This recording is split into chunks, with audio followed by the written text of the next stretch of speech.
आज हम लोग इस वीडियो में हीरोन के सूत्र से त्रिभुज का क्षेत्रफल ज्ञात करना सीखेंगे। चलिए पहले जानते हैं कि हीरोन का सूत्र क्या होता है। देखिए यही हीरोन का सूत्र होता है। तो हीरोन का सूत्र क्या होता है? त्रिभुज का क्षेत्रफल बराबर root under S S minus A S minus B S minus C. देखिए सूत्र में क्या है कि एस है और ए बी सी है। तो एस और ए बी सी क्या होता है जान लेते हैं।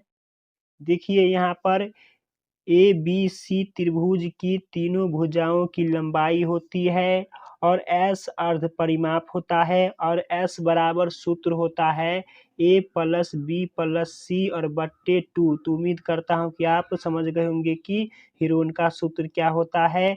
अब हम इस पर सवाल को सॉल्व करते हैं। देखिए सवाल है कि उस त्रिभुज का क्षेत्रफल ज्ञात कीजिए जिसकी तीनों भुजाएं क्रमशः 40 मीटर 24 मीटर एवं 32 मीटर है।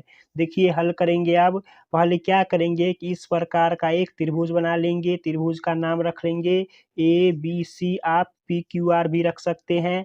इस तीनों की भुजा की लंबाई दिया हुआ है। तो पहले क्या करेंगे हम कि ए बराबर मान लेंगे ए बराबर 40 मीटर 40 मीटर, बी बराबर 24 मीटर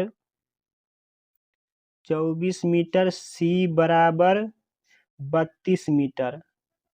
यहाँ देखिए आप ए बराबर 24 ही मान सकते हैं या ए बराबर 32 ही मान सकते हैं या सी बराबर 24 मान सकते हैं। आप कहीं मान सकते हैं। तो पहले हम क्या करेंगे इसमें कि एस निकालेंगे, अर्ध परिमाप निकालेंगे। तो एस बराबर सूत्र लिखेंगे एस बराबर ए प्लस बी प्लस सी और बट्टे 2। तो यहाँ से हम ए बी सी का मान रखेंगे। तो यहाँ से देखिए ए की जगह पर 40 देंगे। तो यहाँ पर 40 है तो 40 प्लस बी की जगह पर 24 है तो 24 देंगे प्लस सी की जगह पर कितना है तो 32 है तो 32 देंगे। और बट्टे में कितना है तो बट्टे में है 2 तो 2 लिखेंगे। अब इसको देखिए जोड़ेंगे तो 2 और 4 6 और 6 में 0 जोड़ेंगे तो 6 ही रहेगा। तो 6 3 और 2 5 5 और 4 9 और बट्टे 2। देखिए अगर 2 से इसको भाग लाएंगे तो 48 बार में पूरा ही कट जाएगा 96। देखिए यहाँ पर एस बराबर कितना निकल गया तो एस बराबर निकल गया 48।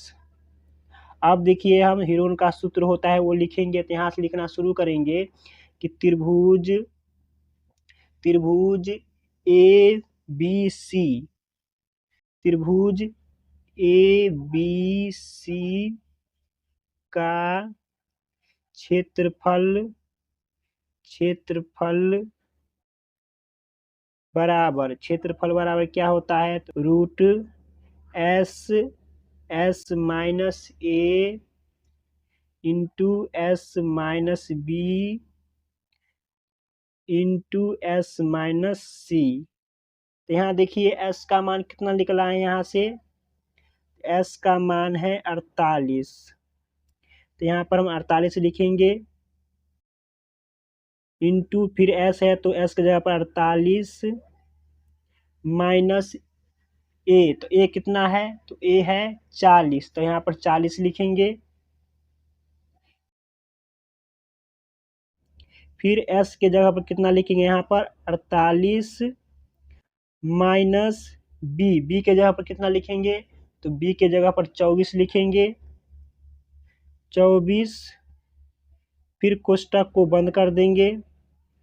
फिर एस के जगह पर कितना लिखेंगे तो एस के जगह पर 48 लिखेंगे। फिर माइनस देंगे और फिर सी के जगह पर कितना है तो सी के जगह पर 32 है तो 32 लिखेंगे। अब देखिए इसको आगे सॉल्व करेंगे। 48 ऐसा ही लिख देंगे 48।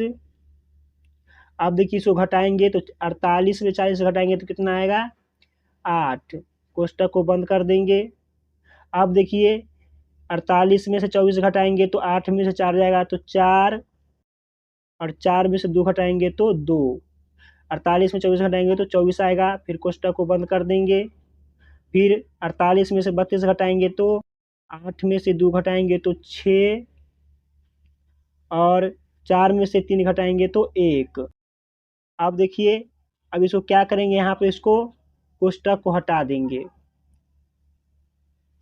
यहाँ पर इसको कोष्टक को हटा देंगे तो कोष्टक हट जाता है तो क्या होता है, गुना लगता है। तो 48 गुने 8 गुने 24 गुने 16।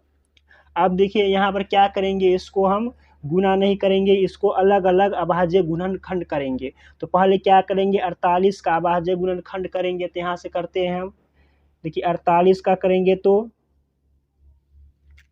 2 से करेंगे तो 24, फिर 2 से करेंगे तो 12, फिर 2 से तो 6, फिर 2 से तो 3 और फिर 3 से तो 1।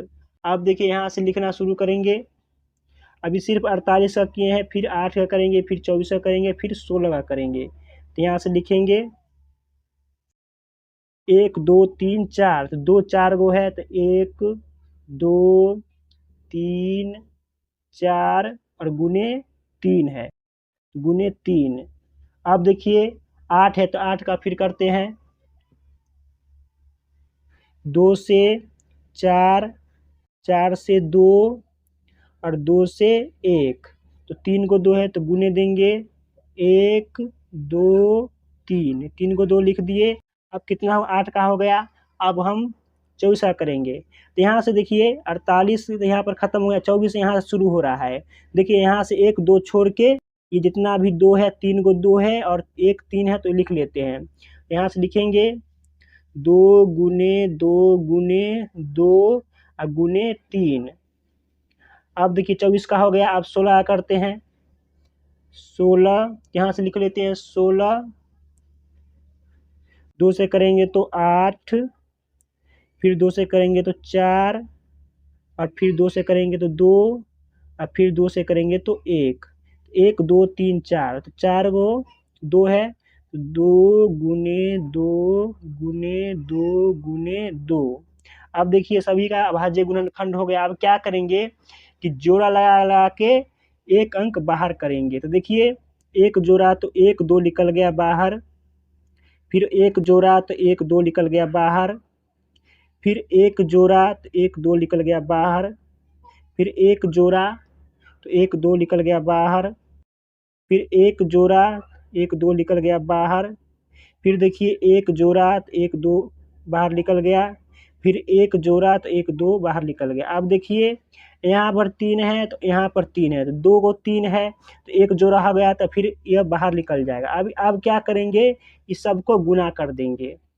तो 2 दूना 4, 4 दूना 8, 8 दूना 16, 16 दूना 32, 32 दूना 64 और यहाँ पर गुना करते हैं। 64 दूना कितना होता है, 64 दूना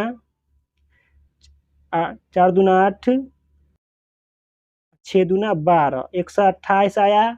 128 को अगर 3 से गुना करेंगे तो 8 3 24 का 4 हासिल 2, 3 दूना 6 और 2 8 और ये 3। देखिए इसका जो आंसर आ गया, इसका आंसर आ गया 384। अब यहाँ पर देखिए क्या लिखेंगे, यहाँ पर देखिए यह क्या है, मीटर में है। तो मीटर में है तो मीटर में लिखेंगे, अगर सेंटीमीटर में रहता है तो सेंटीमीटर में लिखते। तो यहाँ पर मीटर स्क्वायर लिखेंगे, मीटर स्क्वायर, यही इसका आंसर हो गया 384 मीटर स्क्वायर। तो उम्मीद करता हूँ कि आप बिल्कुल भी समझ गए होंगे कि हीरोन के सूत्र से त्रिभुज का क्षेत्रफल कैसे निकाला जाता है। तब मिलते हैं एक नए वीडियो में, तब तक के लिए जय हिंद।